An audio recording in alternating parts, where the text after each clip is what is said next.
ओम शांति। 21 अक्टूबर 2023 के बाबा के महावाक्य। मीठे बच्चे, सदा खुशी में तब रह सकेंगे जब पूरा निश्चय होगा कि हम भगवानुवाच ही सुनते हैं। स्वयं भगवान हमें पढ़ा रहे हैं। प्रश्न, ड्रामा अनुसार इस समय सभी प्लान क्या बनाते हैं और तैयारी कौन सी करते हैं? उत्तर, इस समय सभी प्लान बनाते हैं। इतने साल में इतना अनाज पैदा करेंगे, नई दिल्ली नया भारत होगा, लेकिन तैयारियां मौत की करते रहते हैं। सारी दुनिया के गले में मौत का हार पड़ा हुआ है। कहावत है, नर चाहत कुछ और, भई कुछ और की ओर। बाप का प्लान अपना है, मनुष्यों का प्लान अपना है। गीत, किसी ने अपना बना के मुझको। ओम शांति। निराकार भगवानुवाच ब्रह्मातन द्वारा। यह पहली बात तो पक्की कर लेनी चाहिए कि यहाँ कोई मनुष्य नहीं पढ़ाते, निराकार भगवान पढ़ाते हैं। उनको हमेशा परमपिता परमात्मा शिव कहा जाता है। बनारस में शिव का मंदिर भी है ना। पहले पहले आत्मा को यह निश्चय होना चाहिए कि बेहद का बाप हमको पढ़ाते हैं। जब तक यह निश्चय नहीं तो मनुष्य कोई काम का नहीं है, कौड़ी तुल्य है। बाप को जानने से हीरे तुल्य बन जाते हैं। कौड़ी तुल्य भी भारत के मनुष्य बनते हैं, हीरे तुल्य भी भारत के मनुष्य बनते हैं। बाप आकर मनुष्य से देवता बनाते हैं। पहले जब तक यह निश्चय नहीं है कि भगवान पढ़ाते हैं, वह जैसे कि इस कॉलेज में बैठते भी कुछ नहीं समझते हैं। वह खुशी का पारा नहीं चढ़ता। वह है हमारा मोस्ट बिलव्ड बाप, जिसको भक्ति मार्ग में दुख के समय पुकारते थे, हे परमात्मा रहम करो।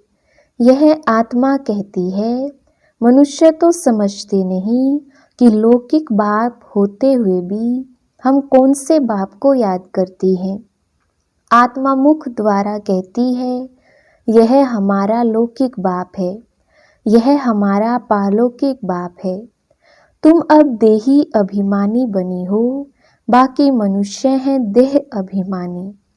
उनको आत्मा और परमात्मा का पता ही नहीं है। हम आत्माएं उस परमपिता परमात्मा के बच्चे हैं। यह ज्ञान कोई को भी नहीं है। बाप पहले पहले यह निश्चय कराते हैं, भगवानुवाच मैं तुमको राजयोग सिखलाता हूँ।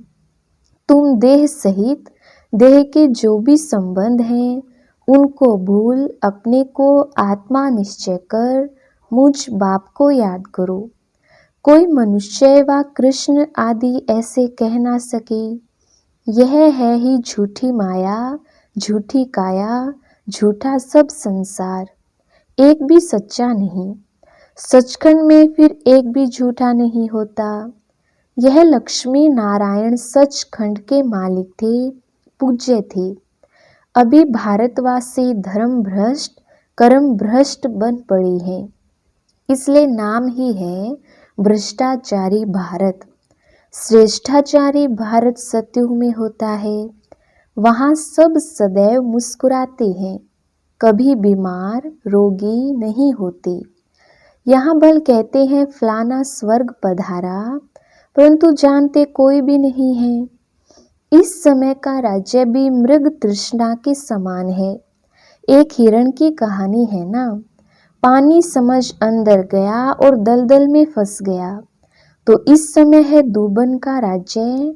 जितना श्रृंगारते हैं उतना और ही गिरते जाते हैं। कहते रहते हैं भारत में अनाज बहुत होगा, यह होगा, होता कुछ भी नहीं। इसको कहा जाता है नर चाहत कुछ और की ओर भई। बाप कहते हैं यह कोई राज्य नहीं है। राज्य तो उनको कहा जाए जहाँ कोई किंग क्वीन हो। यह तो प्रजा का प्रजा पर राज्य है।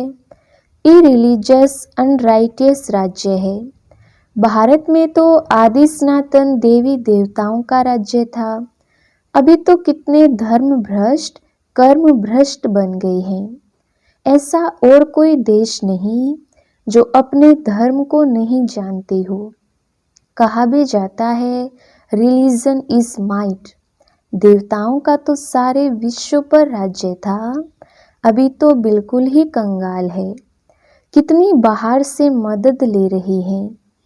उन्हों को है बाहुबल की मदद, तुमको है योग बल की मदद। तुम बच्चे जानते हो मोस्ट बिलव्ड बाप है, जिससे हमको 21 जन्म के लिए सदा सुख का वर्षा मिलता है।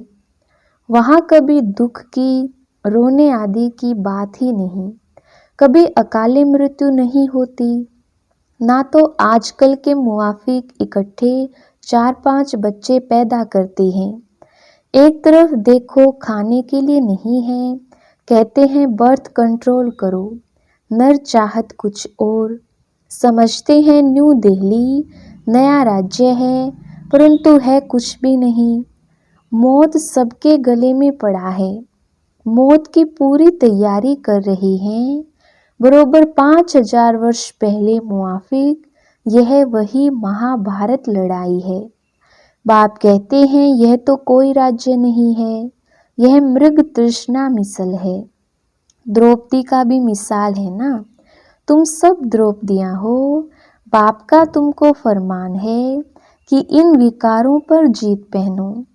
हम प्रतिज्ञा करते हैं हम सदा पवित्र रहे, भारत को पवित्र बनाएंगे। यह पुरुष लोग पवित्र रहने नहीं देते। कई गुप्त गोपिकाएं कितना पुकारती हैं कि यह हमको मारते हैं।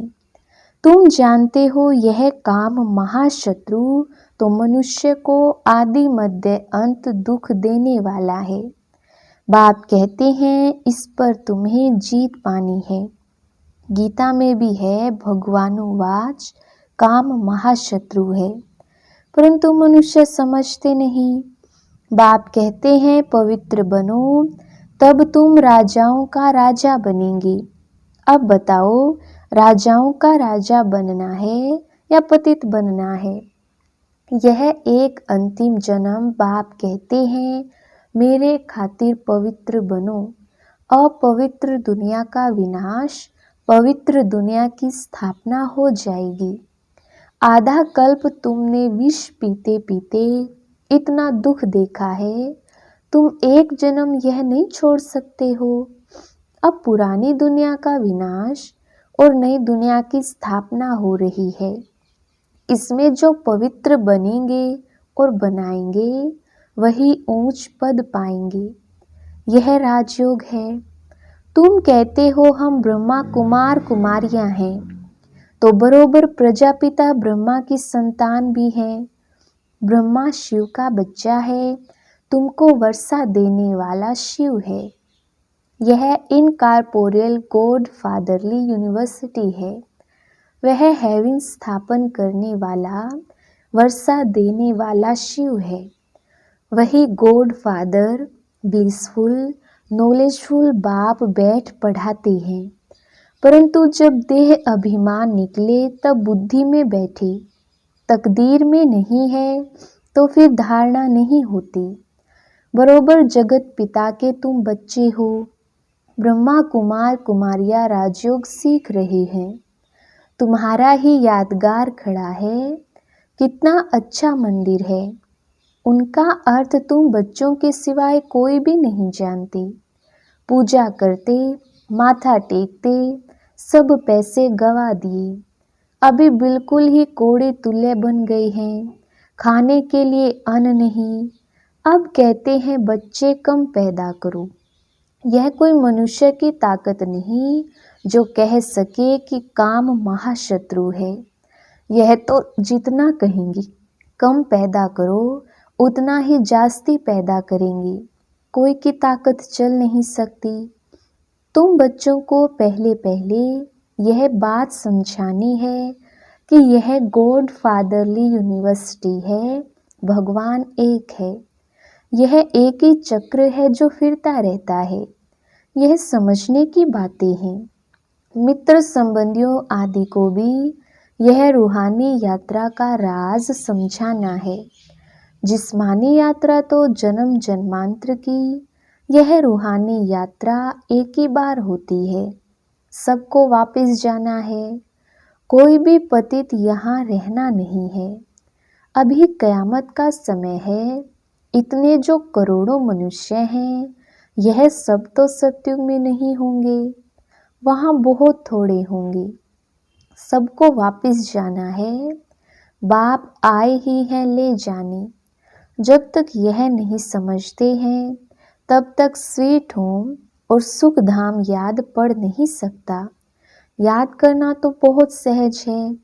बाप कहते हैं, स्वीट होम चलो, मेरे सिवाय तुमको कोई ले नहीं जा सकता। मैं ही कालों का काल हूँ। कितना अच्छी रीति समझाते हैं, परंतु वंडर है, इतने वर्षों से रहते हुए भी धारणा नहीं होती। कोई तो बहुत होशियार हो जाते, कोई कुछ भी नहीं समझते। इसका मतलब यह नहीं कि पुरानों का ही ऐसा हाल है तो हमारा क्या होगा। नहीं, स्कूल में सभी नंबर 1 थोड़े ही होंगे, यहाँ भी नंबरवार है। सबको समझाना है।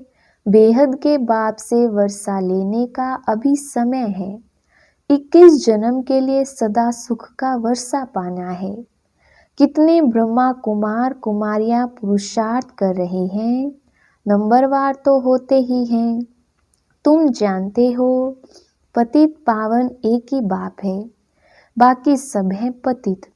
बाप कहते हैं, सबका सद्गति दाता एक है, वही स्वर्ग की स्थापना करते हैं। फिर सिर्फ भारत ही रहेगा, बाकी सब विनाश हो जाएंगे। मनुष्यों की बुद्धि में इतनी बात भी नहीं बैठती है। बाप कहते हैं, बच्चे मेरे मददगार बनो तो मैं तुमको स्वर्ग का मालिक बनाऊंगा। हिम्मते मर्दा मददे खुदा। गाते तो हैं खुदाई खिदमतगार, वास्तव में वह है जिस्मानी सैल्वेशन आर्मी। सच्चे सच्चे रूहानी सैल्वेशन आर्मी तुम हो। भारत का बेड़ा जो डूबा हुआ है, उनको सैल्वेज करने वाली तुम भारत माता शक्ति अवतार हो। तुम गुप्त सेना हो। शिव बाबा गुप्त तो उनकी सेना भी गुप्त। शिव शक्ति पांडव सेना। सच्ची सच्ची सत्यनारायण की कथा यह है, बाकी सब हैं झूठी कथाएं। इसलिए कहते हैं, see no evil hear no evil. मैं जो समझाता हूँ वह सुनो। यह है बेहद का बड़ा स्कूल। इस यूनिवर्सिटी के लिए यह मकान बनाए हैं। पिछाड़ी में यहाँ बच्चे आकर रहेंगे। जो योग युक्त होंगे वह आकर रहेंगे। इन आँखों से विनाश देखेंगे। जो स्थापना तथा विनाश का साक्षात्कार तुम अभी दिव्य दृष्टि से देखते हो, फिर तुम इन आँखों से देखेंगे। इसमें बड़ी विशाल बुद्धि चाहिए। जितना बाप को याद करेंगे, उतना बुद्धि का ताला खुलता जाएगा। अगर विकार में गया तो एकदम ताला बंद हो जाएगा। स्कूल छोड़ दिया तो फिर ज्ञान बुद्धि से एकदम निकल जाएगा। पतित बना फिर धारणा ही ना हो सके। मेहनत है। यह कॉलेज है विश्व का मालिक बनने के लिए। यह ब्रह्मा कुमार कुमारियां शिव बाबा के पोत्रे पोत्रियां हैं। यह अब भारत को स्वर्ग बना रही हैं। यह रूहानी सोशल वर्कर्स हैं जो दुनिया को पावन बना रही हैं। मुख्य है ही प्योरिटी। श्रेष्ठाचारी दुनिया थी, अभी भ्रष्टाचारी है। यह चक्र फिरता रहता है। यह दैवी झाड़ का सैपलिंग लग रहा है जो आहिस्ते आहिस्ते वृद्धि को पाएगा। अच्छा, मीठे मीठे सिकिलधे बच्चों प्रति माता पिता बाप दादा का याद प्यार और गुड मॉर्निंग। रूहानी बाप की रूहानी बच्चों को नमस्ते। हम रूहानी बच्चों की रूहानी बाप दादा को याद, प्यार, गुड मॉर्निंग और नमस्ते जी। धारणा के लिए मुख्य सार। पहला पॉइंट, सच्चे सच्चे रूहानी सेल्वेशन आर्मी बन। भारत को विकारों से सेल्वेज करना है। बाप का मददगार बन रूहानी सोशल सेवा करनी है। दूसरा पॉइंट, एक बाप से ही सत्य बातें सुननी है। Hear no evil, see no evil. इन आँखों से पिछाड़ी की सीन देखने के लिए योग युक्त बनना है। वरदान, अपसेट होने के बजाय हिसाब किताब को खुशी खुशी से चुकतू करने वाले निश्चिंत आत्मा भव। विस्तार, यदि कभी कोई बात कहता है तो उसमें फौरन अपसेट नहीं हो जाओ। पहले स्पष्ट करो या वेरीफाई कराओ कि किस भाव से कहा है। अगर आपकी गलती नहीं है तो निश्चिंत हो जाओ। यह बात स्मृति में रहे कि ब्राह्मण आत्माओं द्वारा यहाँ ही सब हिसाब किताब चुकतू होने हैं। धर्मराजपुरी से बचने के लिए ब्राह्मण कहाँ ना कहाँ निमित्त बन जाते हैं, इसलिए घबराओ नहीं, खुशी खुशी से चुकतू करो, इसमें तरक्की ही होनी है। स्लोगन, बाप ही संसार है, सदा इस स्मृति में रहना यही सहज योग है। मातेश्वरी जी के मधुर महावाक्य, अजप्पा जाप अर्थात निरंतर योग, अटूट योग। जिस समय ओम शांति कहती हैं तो उसका यथार्थ अर्थ है मैं आत्मा उस ज्योति स्वरूप परमात्मा की संतान हूँ। हम भी उस पिता ज्योति बिंदु परमात्मा के मुआफिक आकार वाली हैं। बाकी हम शालिग्राम बच्चे हैं तो हमें अपने ज्योति स्वरूप परमात्मा के साथ योग रखना है। उससे ही योग रखकर लाइट माइट का वर्षा लेना है। तभी तो गीता में स्वयं भगवान के महावाक्य हैं, मन मना भव। मुझ ज्योति स्वरूप पिता के समान तुम बच्चे भी निराकारी स्वरूप में स्थित हो जाओ। इसको ही अजप्पा जाप कहा जाता है। अजप्पा जाप माना कोई भी मंत्र जपने के सिवाय नेचुरल उस परमात्मा की याद में रहना, इसको ही पूर्ण योग कहते हैं। योग का मतलब है एक ही योगेश्वर परमात्मा की याद में रहना।